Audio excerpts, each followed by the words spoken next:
Hi hello അസ്സലാമു അലൈക്കും എല്ലാവർക്കും ഹനാസ് കിച്ചണിലേക്ക് സ്വാഗതം. ഇന്നത്തെ റെസിപ്പി പച്ചരിയും വെജിറ്റബിൾസും കൊണ്ട് വളരെ പെട്ടെന്ന് തയ്യാറാക്കാൻ പറ്റിയ ഒരു റെസിപ്പിയാണ്. അപ്പോൾ ഇതെങ്ങനെ ഉണ്ടാക്കുന്നതെന്ന് നോക്കാം. വീഡിയോയിലേക്ക് കിടക്കാം. അപ്പോൾ ഇതാ ഇവിടെ ഒരു കപ്പ് പച്ചരി ഞാൻ കുതിർത്ത് വെച്ചിട്ടുണ്ട്. 3 മണിക്കൂർ മുന്നേ കുതിർത്ത് വെച്ച പച്ചരിയാണ്. അപ്പോൾ നമ്മൾ പച്ചരിയൊക്കെ ഇതുപോലെ കുതിർത്ത് വെക്കുന്ന സമയത്ത് ഒന്ന് ഫസ്റ്റ് കഴുകിയ ശേഷമാണ് ഇങ്ങനെ ചെയ്യാൻ, അല്ലെങ്കിൽ അതിൽ കച്ചറയൊക്കെ ഉണ്ടാവുന്നതല്ലേ. അതൊന്ന് വൃത്തിയാക്കിയ ശേഷം ഇതുപോലെ കുതിർത്താം. അപ്പോൾ ഇനി ആ വെള്ളം ഒന്ന് മാറ്റിയ ശേഷം നമുക്കിത് ഗ്രൈൻഡറിലിട്ട് നന്നായിട്ടൊന്ന് അരച്ചെടുക്കാം. ഇനി ഇതിലേക്ക് നമുക്ക് അരക്കാൻ ആവശ്യമുള്ള വെള്ളം ഒഴിച്ചിട്ട് നന്നായിട്ടൊന്ന് അരച്ചെടുക്കുക. അപ്പോൾ അരക്കപ്പ് വെള്ളം ഒഴിച്ചിട്ടാണ് ഞാനിത് അരച്ചെടുത്തത്. നന്നായി അരച്ചെടുത്തതിന് ശേഷം ഒരു വലിയൊരു ബൗളിലോട്ട് മാറ്റി കൊടുക്കുക. ഇനി നമ്മൾ ഈ ഒരു മിക്സിയിലോട്ടും അരക്കപ്പ് ഒഴിച്ചിട്ട് ആ ഒരു വെള്ളവും നമുക്കിതിലേക്ക് ഒഴിച്ചു കൊടുക്കുക. അപ്പോൾ 1 കപ്പോളം വെള്ളം ഞാൻ എടുത്തിട്ടുണ്ട്. ഇനി നമുക്ക് മെയിനായിട്ട് വേണ്ടത് ഇതാ ഉരുളക്കിഴങ്ങാണ്. അപ്പോൾ ഒരു വലിയൊരു ഉരുളക്കിഴങ്ങിൻ്റെ പകുതിയാണ് ഞാൻ എടുത്തത്. തൊലിയെല്ലാം കളഞ്ഞ് ഇതുപോലെ ഒന്ന് ഗ്രൈൻഡ് ചെയ്തെടുക്കാം.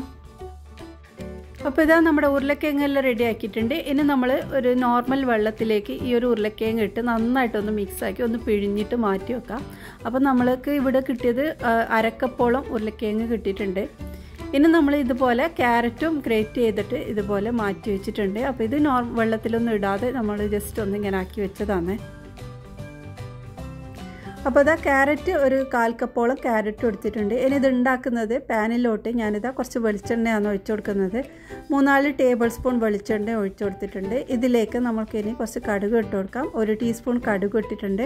അതൊന്ന് പൊട്ടി വരുന്ന സമയത്ത് നമുക്കിതിലേക്ക് 1/2 ടീസ്പൂൺ ചെറിയ ജീരകം ഇട്ട് കൊടുക്കാം. അപ്പോൾ ഇനി നമ്മൾ ഇതിലേക്ക് ചേർക്കുന്നത് 1 ടീസ്പൂൺ ഉഴുന്നാണ്. അപ്പോൾ അതും ഇട്ട് പിന്നെ 1 ടീസ്പൂൺ എള്ളും കൂടി ചേർത്ത് കൊടുക്കുന്നുണ്ട്. വെളുത്ത എള്ള് ഇട്ടിട്ടുണ്ട്. പിന്നെ കുറച്ച് കറിവേപ്പിലയും കൂടി ചേർക്കുന്നുണ്ട്. അപ്പോൾ മല്ലിയിലൊക്കെ ഉണ്ടെങ്കിൽ അതും കൂടി ചേർത്ത് കൊടുക്കാം കേട്ടോ. അപ്പോൾ അതും കൂടിയിട്ട് എല്ലാം കൂടിയിട്ട് നന്നായിട്ട് ഇതുപോലെ ഒന്ന് ജസ്റ്റ് ഒന്ന് മിക്സാക്കി എടുക്കാം. അപ്പോൾ ഇതെല്ലാം ഒന്ന് പൊട്ടി വരുന്ന സമയത്ത് നമ്മൾക്ക് ഇതിലേക്ക് കുറച്ച് കായം ചേർത്ത് കൊടുക്കാം. അപ്പോൾ 2 പിഞ്ചോളം കായം ഇട്ട് നന്നായിട്ടൊന്ന് ഇളക്കിയെടുക്കാം. ഇനി നമ്മൾ ഇതിലേക്ക് ചേർക്കുന്നത് നമ്മൾ എടുത്തു വെച്ച ഉരുളക്കിഴങ്ങും ക്യാരറ്റും കൂടി ഇതിലേക്ക് ഇട്ട് കൊടുക്കുന്നുണ്ട്. അപ്പോൾ ഉരുളക്കിഴങ്ങ് ആദ്യം ഇട്ടിട്ട് അതിൻ്റെ ഒരു ചെറുതായിട്ടൊന്ന് 2 മിനിറ്റോളം നമ്മൾ ഇതുപോലെ ഇളക്കിയെടുക്കാം. പിന്നെ നമ്മൾ ഇതിലേക്ക് ക്യാരറ്റും കൂടി ചേർത്തിട്ട് എല്ലാം കൂടി നന്നായിട്ടൊന്ന് മിക്സാക്കി എടുക്കാം. അപ്പോൾ ഇതിൻ്റെ വേവൊക്കെ ഒരു പകുതി വേവാവോളം നമ്മളിതൊന്ന് വെയിറ്റ് ചെയ്യണം. അപ്പോൾ അത്രയും വെന്താൽ മതി, ഓവറായിട്ട് വേവിക്കണ്ട. അപ്പോൾ ഇതിലേക്ക് ഇനി നമ്മൾ പാകത്തിനുള്ള ഉപ്പും കൂടി ചേർത്ത് എല്ലാം കൂടി നന്നായിട്ടൊന്ന് മിക്സാക്കി കൊടുക്കാം. ഇനി നമ്മൾ നേരത്തെ അരച്ച് വെച്ച ആ ഒരു അരിയിലോട്ട് നമ്മൾ ഇത് ഇട്ട് കൊടുക്കാം. അപ്പോൾ നമ്മുടെ പച്ചരിയിലേക്ക് ഇതങ്ങനെ ഇട്ട് കൊടുക്കുന്നുണ്ട്. അപ്പോൾ നമ്മളിത് ചൂടോട് കൂടി തന്നെയാണ് ഇടുന്നത്, ചൂടാറാൻ നിൽക്കുന്നില്ല.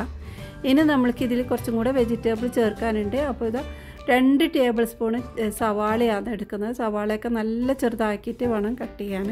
അത് ഇട്ടിട്ടുണ്ട്. പിന്നെ അത് 2 ടേബിൾ സ്പൂൺ തക്കാളി കൂടി ഇതിലേക്ക് ചേർത്ത് കൊടുക്കാം.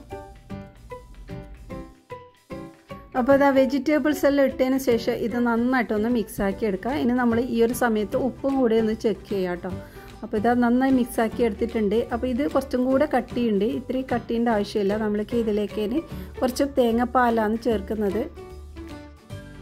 അപ്പോൾ അതിനായിട്ട് ഞാനിത് 1/2 കപ്പ് തേങ്ങ എടുത്തിട്ടുണ്ട്. അതിലേക്ക് 1/4 കപ്പ് വെള്ളം ഒഴിച്ച് നല്ല കട്ടിയായിട്ടുള്ള തേങ്ങാപ്പാലാണ് ഇതിലേക്ക് ഒഴിച്ചിട്ടുള്ളത്. ഇതിനെല്ലാം കൂടി നന്നായിട്ടൊന്ന് ഇളക്കിയെടുക്കാം, നന്നായിട്ടൊന്ന് മിക്സാക്കി എടുക്കാം. അപ്പോൾ ഇത്രയും ലൂസ് മതി കേട്ടോ നമുക്കിനി. ഇനി നമ്മൾ ഇത് ഉണ്ടാക്കാൻ തുടങ്ങാം. അപ്പോൾ പാനിലോട്ട് ഞാനിത് കുറച്ച് ഓയിൽ തടവി കൊടുത്തിട്ടുണ്ട്. ഇതിലേക്ക് നമ്മൾ ഈ ഒരു ബാറ്റർ ഒഴിച്ചു കൊടുക്കാം.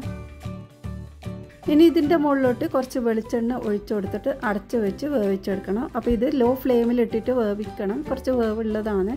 അപ്പോൾ അത് ഒരു ഭാഗം വെന്തതിന് ശേഷം നമുക്കിതൊന്ന് തിരിച്ചിട്ട് കൊടുക്കാം. ലോ ടു മീഡിയം ഫ്ലെയിമിലിട്ടിട്ടാണ് നമ്മളിത് വേവിച്ചെടുക്കുന്നത്. ഒരുപാട് ഫ്ലെയിം കൂട്ടിയാൽ പെട്ടെന്ന് കരിഞ്ഞു പോകും. അപ്പോൾ അത് ശ്രദ്ധിക്കണം.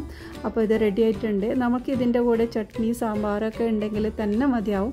വേറെ ഒരു കറിയും ആവശ്യമില്ല. ഈ കറി ഇല്ലെങ്കിലും നമുക്കിത് കഴിക്കാൻ പറ്റും. നമ്മൾ ഇതിലുള്ള വെജിറ്റബിൾസൊക്കെ ഇട്ടതുകൊണ്ട് നല്ലൊരു ടേസ്റ്റാണ്. അപ്പോൾ ഇതുപോലെ നിങ്ങൾ ഉണ്ടാക്കിയിട്ടില്ലെങ്കിൽ ഒന്ന് ട്രൈ ചെയ്ത് നോക്ക്. നമുക്കിത് ബ്രേക്ക്ഫാസ്റ്റിനും ഡിന്നറിനും ഉണ്ടാക്കിയെടുക്കാൻ പറ്റുന്നതാണ്. നല്ല ഈസിയാണ്, ടേസ്റ്റും ഉണ്ട്. അപ്പോൾ നിങ്ങൾ ഉണ്ടാക്കിയിട്ട് നിങ്ങളുടെ വലിയൊരു അഭിപ്രായം അറിയിക്കണേ. അപ്പോൾ ഇന്നത്തെ ഈ ഒരു വീഡിയോ വൈൻഡപ്പ് ചെയ്യുന്നതിന് മുമ്പ് നിങ്ങൾ ചാനൽ സബ്സ്ക്രൈബ് ചെയ്യാതെ കാണുന്ന കൂട്ടുകാരാണെങ്കിൽ ഒന്ന് സബ്സ്ക്രൈബ് ചെയ്ത് സപ്പോർട്ട് ചെയ്യണേ. ഇനി അടുത്ത നല്ല റെസിപ്പിയുമായി വീണ്ടും വരാം. ബൈ.